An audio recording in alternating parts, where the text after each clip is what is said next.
Good morning everyone. This is our last video for our final exam, and in this video we shall be trying to understand the half of the chapter of lesson 7, that is weavers, iron smelters and factory owners. In our previous video we already studied or we tried to understand about the cotton textile industry in our country, what was the condition of the cotton textile industry during the British rule. Now little bit of the cotton textile industry is remaining that I am going to explain now. Here it is, cotton mills come up. We already got in our previous video that because of industrialization, Britain started to produce more and more cloths with the help of the different types of machines like spinning jenny, with the help of the steam engine, and because of that the Indian cotton textile industry suffered. Now cotton mills come up means India also started to establish the mechanized cotton mills. The first cotton mill was set up as a spinning mill in Bombay in 1854. We can say the first successful cotton mill was established in the year of 1854, and it was established in Bombay, and mainly it was used for spinning. From the early 19th century, Bombay had grown as an important port for the export of raw cotton from India to England and China. Now, Bombay, as we know, it is one port city, and in the 19th century, it became one very important port for the export of raw cotton. That means India started to export raw cotton to England as well as to China. By the year of 1900, over 84 mills started operating in Bombay. The first mill was established in the year of 1854. By the year of 1900, that is almost within 50 years, 84 mills started to operating in Bombay. Means in the year of 1854 the first mill was established, and by the year of 1900 another 84 mills were established in Bombay. In Ahmedabad, the first mill was started in 1861. In Ahmedabad also one mill was established, and it was established in the year of 1861. And Ahmedabad, it became one very famous center for the production of cotton textile. In the year of 1862, a mill was established in Kanpur. In 1861, a mill was established in Ahmedabad, and in 1862, one mill was established in Kanpur. And when these cotton mills were established, the demand for labor increased because the mill owners or the factory owners, they needed laborers to work in the factories or in the mills.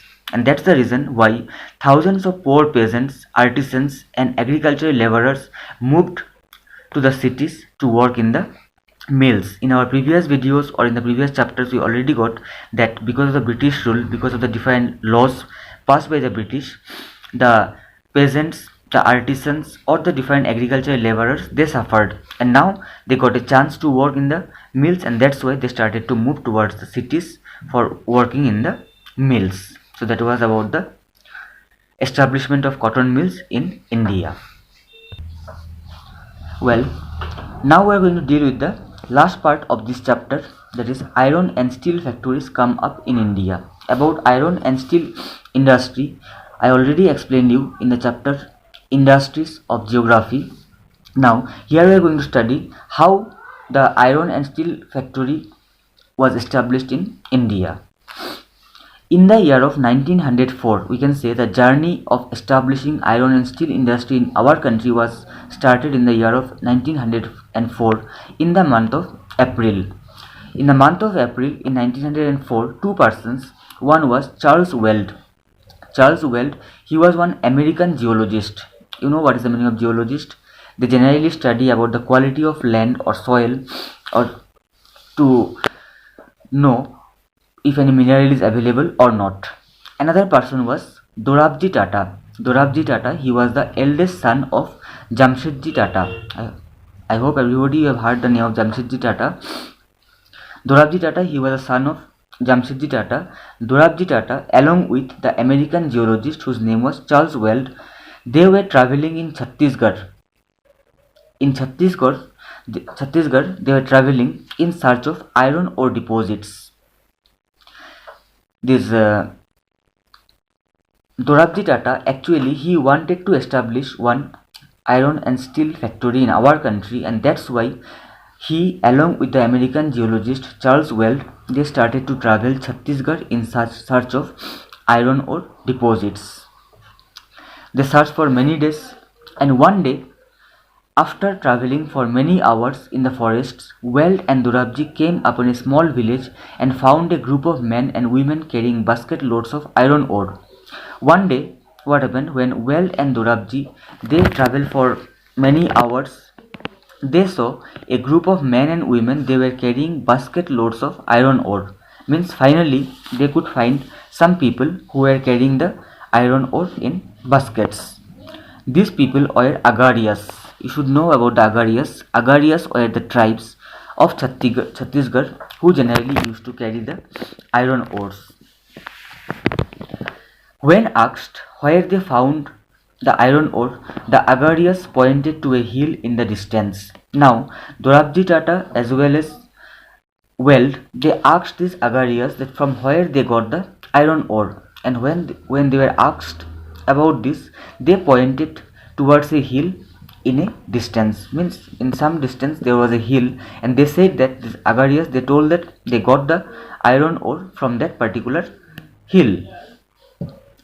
On exploring the hill, the geologists declared that they had at last found what they had been looking for. Now the geologist, that is Weld as well as his companions, they went to that particular hill, and after exploring the hill, they declared that finally they got whatever they were looking for. What they were looking for? They were looking for iron ore.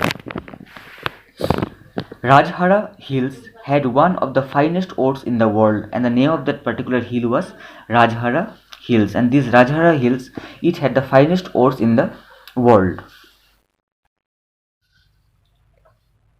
Now, finally they found iron ore. A few years later, a large area of forest was cleared on the banks of the river Subarnarekha to set up the factory and an industrial township, that is Jamshedpur. Jamshedpur, everybody you have heard, I hope. It is very famous because Jamshedpur was the place where the first iron and steel industry was established, and it was established on the bank of the river Subarnarekha.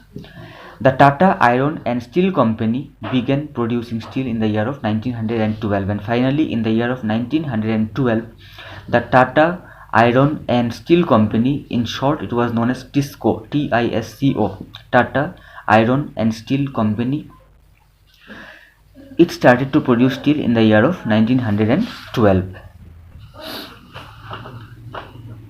When TISCO was established, by the time TISCO was set up, the situation was changing. First of all, when TISCO was established, it was only meeting the demands of the Indian people, but slowly and steadily the situation was changing.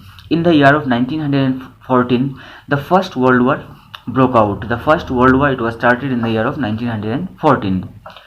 Now, the steel produced in Britain had to meet the demands of war in Europe. When the First World War broke up, the iron and steel industry in Britain, they had to meet the demands of war in Europe. Means they could not supply it outside. As the war dragged on for several years, TISCO had to produce shells and carriage wheels for the war. As in this time, in the year of 1914, India was under the British rule, and now the steel produced by the Britain industries had to supply for the war. Now Britain, they turned to TISCO. TISCO were asked to produce shells as well as carriage wheels for the war.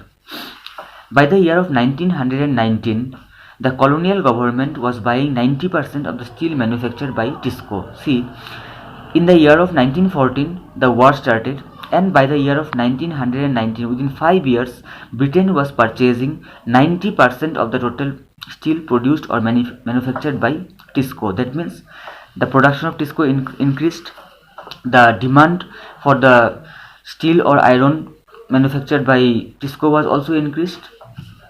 Over time, TISCO became the biggest steel industry within the British Empire, and slowly and steadily, this TISCO, Tata Iron and Steel Company, it became the biggest steel industry in the British Empire. Means in the British territory, Tisco or Tata Iron and Steel Company became the biggest steel industry. So that's about the iron and steel industry. So the chapter is completed, and in this lesson, in our previous video, we have discussed about the cotton textile industry, and in this lesson we have discussed about the iron and steel industry. Please go through both the videos, read the chapter, underline the important points, and if there is any type of doubt, please get it cleared. Thank you very much.